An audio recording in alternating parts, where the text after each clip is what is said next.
Hello, everybody. Thank you so much again for joining me today. Hope you enjoyed today's readings from the wonderful book Awareness by Anthony De Mello. Sit back, relax, and let's enjoy some wonderful material together. Today I'm going to be reading chapter 36, entitled Getting Concrete. So let's begin. Getting concrete. Every time I have a concept, it is something that I could apply to a number of individuals. We're not talking about a concrete, particular name like Mary or John, which doesn't have a conceptual meaning. A concept applies to any number of individuals, countless individuals. Concepts are universal. For instance, the word leaf could be applied to every single leaf on a tree. The same word applies to all these individual leaves. Moreover, the same word applies to all the leaves on all trees, big ones, small ones, tender ones, dried ones, yellow ones, green ones, banana leaves.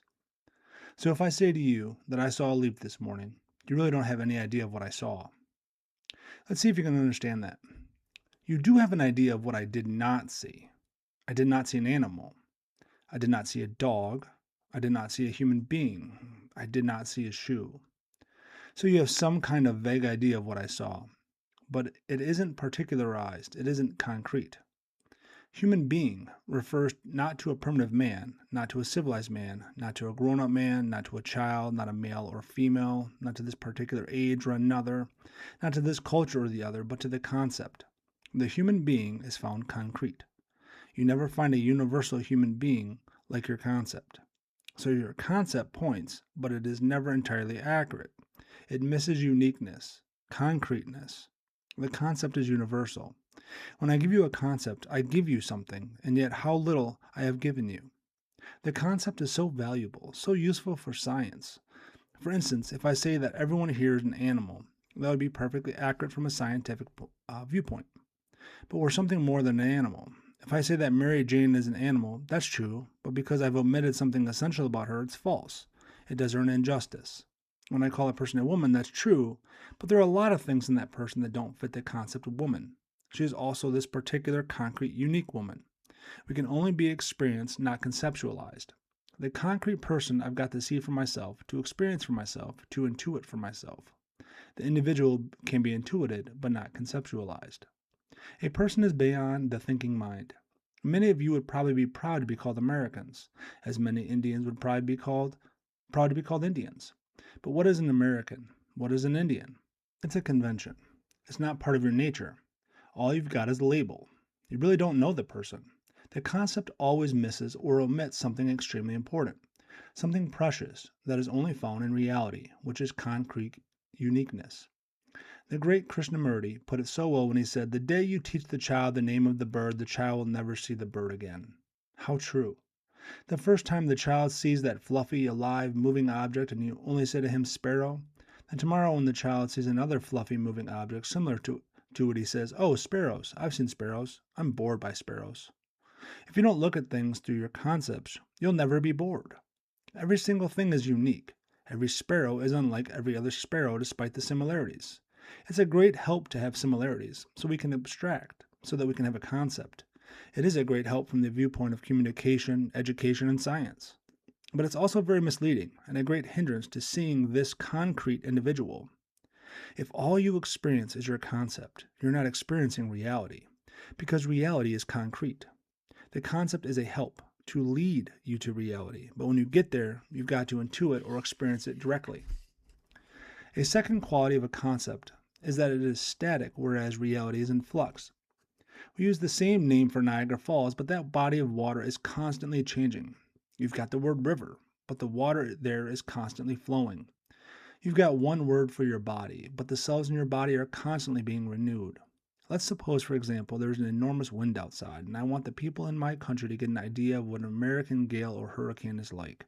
So I capture it in a cigar box, and I go back home and say, "Look at this." Naturally, it isn't a gale anymore, is it? Once it's captured. Or if you want to get the feel of what the flow of a river is like, and I bring it to you in a bucket. The moment I put it into a bucket, it has to stop flowing. The moment you put things into concepts, they stop flowing. They become static, dead. A frozen wave is not a wave. A wave is essentially movement, action. When you freeze it, it is not a wave. Concepts are always frozen. Reality flows. Finally, If we are to believe the mystics, and it doesn't take too much of an effort to understand this or even believe it, but one can see it at once, reality is whole, but words and concepts fragment reality. That is why it is so difficult to translate from one language to another, because each language cuts reality up differently.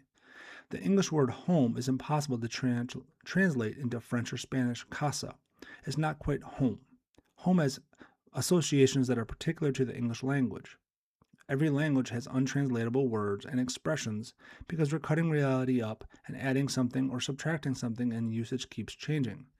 Reality is a whole, and we cut it up to make concepts, and we use words to indicate different parts.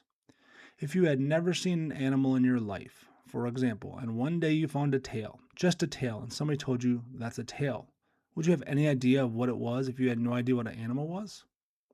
Ideas actually fragment the vision, intuition, or experience of reality as a whole. This is what the mystics are perpetually telling us. Words cannot give you reality. They only point. They only indicate. You use them as pointers to get to reality. But once you get there, your concepts are useless. A Hindu priest once had a dispute with a philosopher who claimed that the final barrier to God was the word God, the concept of God. The priest was quite shocked by this, but the philosopher said, "The ass that you mount and that you use to travel to a house is not the means by which you enter the house. You use the concept to get there, then you dismount, you go beyond it. You don't need to be a mystic to understand that reality is something that cannot be captured by words or concepts. To know reality, you have to know beyond knowing." Do those words ring a bell? Those of you who are familiar with the clouds of unknowing would recognize that expression. Poets, painters, mystics, and the great philosophers all have intimations of its truth. Let's suppose that one day I'm watching a tree. Until now, every time I saw a tree, I said, well, it's a tree. But today I'm looking at the tree. I don't see a tree. At least I don't see what I'm accustomed to seeing. I see something with the freshness of a child's vision. I have no word for it. I see something unique, whole, flowing, not fragmented, and I'm in awe. If you were to ask me, what did you see? What did you think? I'd answer, I have no word for it. There is no word for reality, because as soon as I put a word to it, we're back into concepts again. And if I cannot express this reality that is visible to my senses, how does one express what cannot be seen by the eye or heard by the ear? How does one find a word for the reality of God? Are you beginning to understand what Thomas Aquinas, Augustine, and all the rest are saying, and what the church teaches constantly when it says that God is a mystery, as unintelligible to the human mind? The great Karl Rahner, in one of his last letters, wrote a young German drug addict who had asked him for help. The addict had said, "You theologians talk about God, but how could God be relevant in my life? How could this God give me off drugs?" Rahner said to him, "I must confess to you in all honesty that for me God is and always has been an absolute mystery. I do not understand what God is. No one can. We have intimations, inklings. We make faltering, inadequate attempts to put mystery into words, but there is no word for it, no sentence for it." And talking to a group of theologians in London, Rahner said, "The task of the theologian is to explain everything through God and to explain God as unexplainable. Unexplainable mystery. One does not know, one cannot say, one says, okay." Words are pointers, they're not descriptions. Tragically, people fall into idolatry because they think that where God is concerned, the word is the thing. How could you get so crazy? Can you be crazier than that? Even where human beings are concerned, or trees and leaves and animals, the word is not the thing.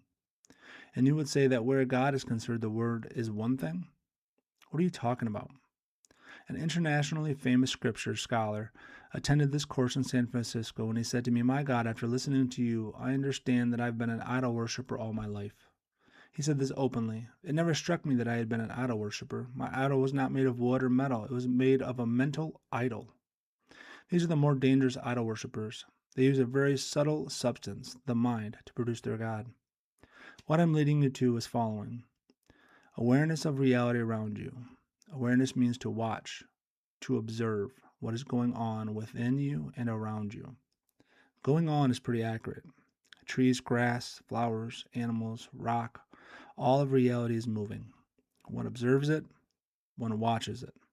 How essential it is for the human being not to just observe himself or herself, but to watch all of reality. Are you imprisoned by your concepts? Do you want to break out of your prison? Then look, observe, spend hours observing. Watching what? Anything.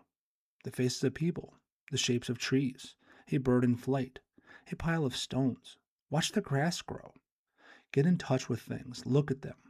Hopefully, you will then break out of these rigid patterns we have all developed out of what our thoughts and our words have imposed on us. Hopefully, we will see. What will we see? The thing that we choose to call reality.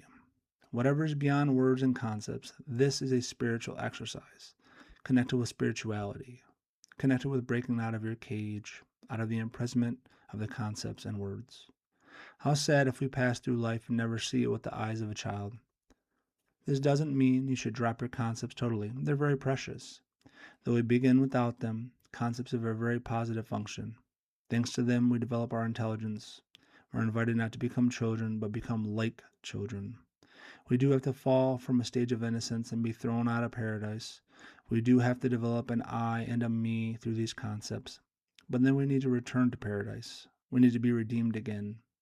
We need to put off the old man, the old nature, the conditioned self, and return to the state of the child, but without being a child. When we start off in life, we look at reality with wonder.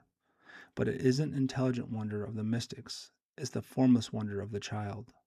Then wonder dies and is replaced by boredom as we develop language and words and concepts. Then hopefully, if we're lucky, we'll return to wonder again. That concludes today's chapter entitled Getting Concrete from Awareness. I hope that you guys enjoyed it. I'll be posting some more this week, and I look forward to you joining me. If you enjoyed this video, please give it a thumbs up, subscribe to the channel, send it to any friends you might think enjoy it as well, and leave a comment. It'd be very helpful. I hope that you guys have a wonderful and beautiful day. Take care, and talk to you soon.